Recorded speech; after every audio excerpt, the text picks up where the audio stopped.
اللہ تبارک و تعالی نے قسم اٹھا کے کہا والعصر، محبوب مجھے تیرے پاکیزہ زمانے کی قسم ہو، محبوب تیرے خوبصورت وقار والے، خلوص والے، پاکیزہ بھائی چارے والے تیرے زمانے کی مجھے قسم ہو، ان الانسان لفی خسر، بے شک انسان نقصان میں ہے۔ مطلق فرما دیا، تاکید لگا کے، ان الانسان لفی خسر، بے شک انسان نقصان میں ہے۔ یا اللہ سارے فرمایا الا الذین، سوائے ان لوگوں کے، کون؟ جن میں 4 خوبیاں پائی جائیں۔ الا الذین آمنوا، ایک تو وہ ایمان لائیں، وعملوا الصالحات، اور پھر نیک اعمال کریں۔ ایمان لائیں، نیک اعمال کریں، اور پھر چپ نہ کر جائیں، وتواصوا بالحق، پھر حق بات کا اعلان کریں۔ ایمان لائیں، عمل صالح کریں، تیسرا کام کیا کرنا ہے؟ چلیں سارے بولیں گے تو اعلان بھی ہوگا نا، ایسے تھوڑی ہوگا کہ 1-2 آدمی اعلان کرے تو دنیا جاگ جائے۔ حق بات کا اعلان کرنا ہے۔ ایمان لانے کے بعد، عمل صالح کرنے کے بعد تیسرا حکم کیا ہے؟ آپس میں حق بات کی تلقین کرو، اور حق بات کی تم تلقین کرو اور پھر تمہیں کوئی کہے کچھ نہ، پھر تم پہ ظلم نہ ہو، پھر تمہیں ستایا نہ جائے، یہ کیسے ہو سکتا ہے؟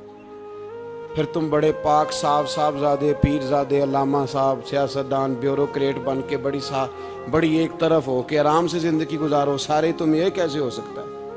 وتواصوا بالحق، جب تم حق بات کی نصیحت کرو گے پھر تکلیف آئے گی، پھر کیا کرنا ہے؟ وتواصوا بالصبر، پھر ایک دوسرے کو صبر کی نصیحت بھی کرنی ہے۔ وتواصوا بالحق، ایمان لانے کے بعد، عمل صالح کرنے کے بعد تیسرا کام کیا کرنا ہے؟ ایک دوسرے کو حق بات کی نصیحت کریں، اور پھر رستے میں تکلیف آئے گی، آزمائش آئے گی، پھر کیا کریں؟ وتواصوا بالصبر، پھر صبر کی تلقین بھی کریں۔ یہ قرآن مجید نے 4 شرطیں لگائیں، فرمایا جس بندے میں یہ 4 خوبیاں پائی جائیں گی اسے اللہ کامیابی عطا فرمائے گا۔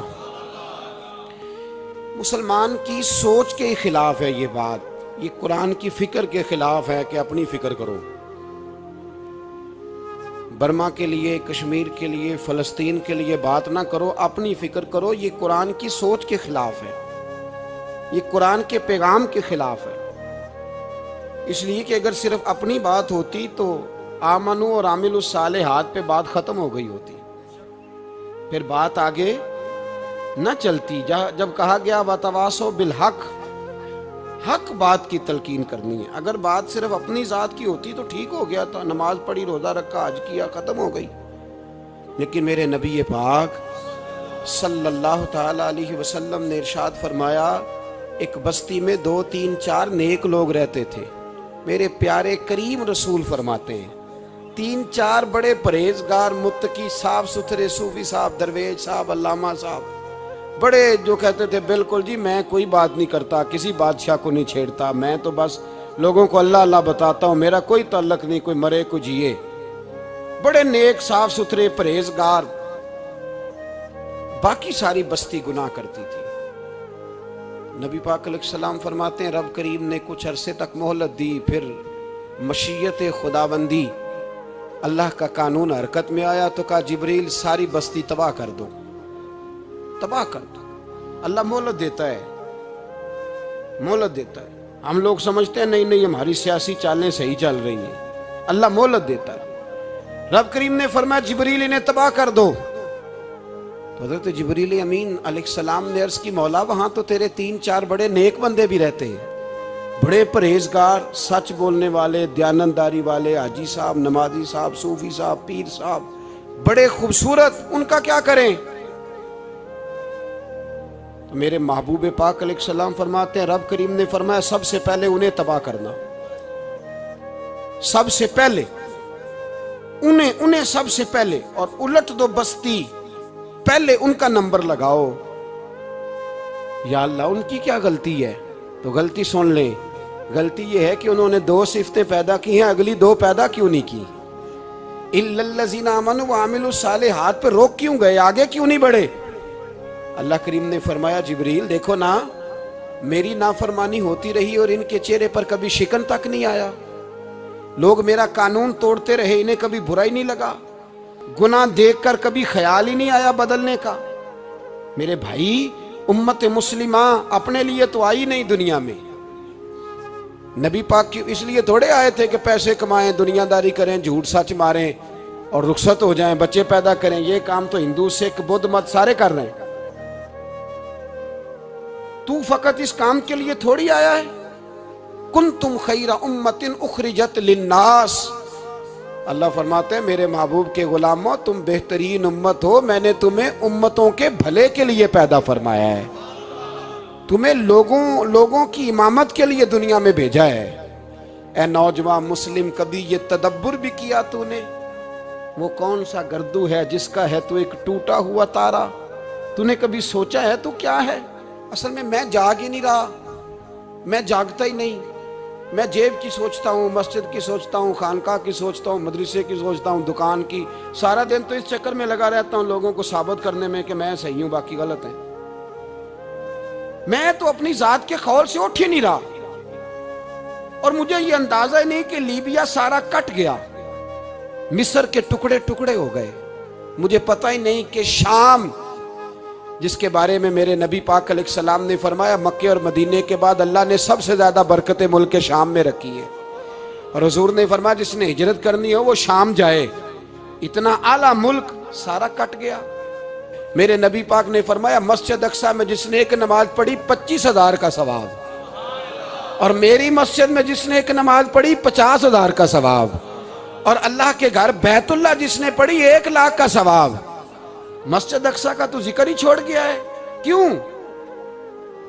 وہ مسجد جس کی طرف منہ کر کے 15 سال میرے نبی پاک نے نماز ادا کی، کس نے؟ بولیے گا 15 سال تک، 2 ہجری میں 13 سال مکے میں، 2 سال مدینے میں، مسجد اقصی کی طرف جدھر منہ کر کے تیرے اور میرے رسول نماز پڑھتے رہے۔ میں اور آپ، ہمارا اس قوم سے تعلق ہے جس قوم کے بچے کٹ گئے، ذبح ہو گئے، عورتوں کے پستان کاٹ کے برما کے بدھوں نے ان کے کباب بنا کے کھا لیے، چھوٹے چھوٹے بچوں کی لاشیں انہوں نے لٹکا ڈالی، اور یہاں میں حکومت کی کیا بات کروں، یہاں کسی سیاستدان کو مکھی کاٹ جائے تو ہمارے پھٹے آباد ہو جاتے ہیں بحث کرنے کے لیے۔ ہمارے اپنے لوگ، عام آدمی نہیں بات کرتا، عام آدمی نہیں نکلتا، عام شخص کو فکر ختم ہو گئی۔ وہاں میری بھائی سب سے بڑھ کر بہترین مسجد کے خطیب امام حسین تھے، مسجد نبی سے بڑی بھی کوئی مسجد ہوگی جس منبر پر رسول پاک بیٹھ کے خطبہ دیا کرتے تھے، اور میرے مصطفیٰ کے آستانے سے بڑا بھی کوئی آستانہ ہوگا جس کی سجادگی امام حسین کے پاس تھی۔ کہتے ہیں ہمارا کیا تعلق، ہمیں کیا لگے، جو مرضی ہوتا پھرے۔ امام علی مقام آرام سے مسجد نبی میں بیٹھے تھے، زمانہ پوری دنیا سے جاتا تھا، ہاتھ چومتا تھا، قدموں میں بیٹھتا تھا۔ اتنے بڑی عظمت والی بھی کوئی شخصیت ہوگی جس کے رگوں میں رسول اللہ کا خون دوڑتا ہے، جسے حضور اپنی زبان مبارک اس طرح وہ چوسا کرتے تھے جیسے عرب کے لوگ پیاس کے عالم میں کھجور چوسا کرتے تھے۔ اتنا بڑا بھی کچھ شخص تھا، لیکن جب دین پہ کڑا وقت آیا تو حسین نے مسجد کی خطابت نہیں بچائی، آستانہ نہیں بچایا۔ امام علی مقام نے کہا کوفہ لٹتا ہے تو لٹتا رہے، دمشق میں فساد ہوتا ہے تو ہوتا رہے، وہ ملک شام کی بچیاں رو رہی ہیں تو روتی رہیں کہ ہم پہ یزید قابض ہو گیا، میری مسجد آباد ہے، کافی ہے نا۔